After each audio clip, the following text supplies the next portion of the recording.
బాగుండాలని ఇవాళ మీకు సన్నబియ్యం నేను ఇయ్యలేదా అక్క? ఇవాళ 200 యూనిట్లు కరెంటు ఉచితంగా మీకు ఇయ్యలేదా? ఇవాళ ఆర్టీసీలో బస్సు మీకు ఉచితం ఇయ్యలేదా? మరి ఇవాళ మీ బస్తీలలో అభివృద్ధి పనులు చేయాలని నేనంటే ఎవరన్నా మీ మనిషి మీ సిపాయి ఉండాలనా లేదా?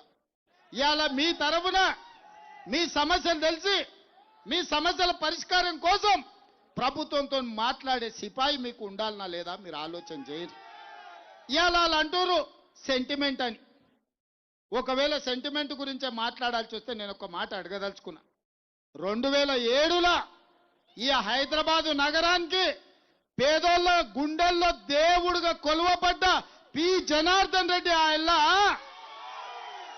గుండె ఆగి చచ్చిపోతే పీజేఆర్ ఈ హైదరాబాదు నగరంలో ఇతర జిల్లాల నుంచే కాదు ఇతర రాష్ట్రాల నుంచి తండాలలో గూడాలలో మారుమూల పల్లెల్లో కార్మికులుగా ఇక్కడ శ్రమ చేసి బతకాలని వస్తే ఉద్యోగ ఉపాధి అవకాశాలు వస్తే గూడిచ్చి గుడిసేసుకోనికే మీకు అండగా నిలబడ్డ గొప్ప నాయకుడు కీర్తిశేషులు పి జనార్దన్ రెడ్డి. ఆయల్ల పీజేఆర్ గుండె ఆగి చచ్చిపోతే బద్ద వైరి పక్షాలైన టీడీపీ చంద్రబాబు నాయుడు పీజేఆర్ కుటుంబానికి ఏకగ్రీవంగా ఎమ్మెల్యేని చేయమని చెప్పిండు. బీజేపీ వాళ్ళు పీజేఆర్ కుటుంబానికి ఏకగ్రీవం చేయమన్నారు.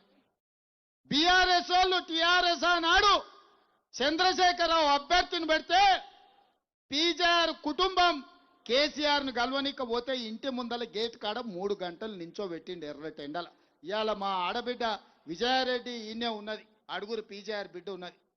ఆయల్ల ఎన్నికలు వద్దు, మా బాపు చచ్చిపోయిండు, మా సోదరికి టికెట్ ఇచ్చిర్రు, చంద్రబాబు నాయుడు మాకు అండగా నిలబడ్డాడు, చంద్రశేఖరరావు నువ్వు మాకు ఏకగ్రీవం చేయమని ఈ ఆడబిడ్డలు వాళ్ళ తల్లి పీజేఆర్ భార్య పోయి అడిగితే 3 గంటలు ఎండకు నిలబెట్టి వెనక్కి పంపించిండు. కానీ కనికరం లేని కసాయి కేసీఆర్ ఆనాడు పీజేఆర్ మీద అభ్యర్థి, ఆ కుటుంబం మీద అభ్యర్థిని పెట్టి ఒక మంచి సాంప్రదాయాన్ని తుంగలో దొక్కిన దుర్మార్గుడు చంద్రశేఖరరావు తారక రామారావు కాదా అని నేను అడుగుతున్నా.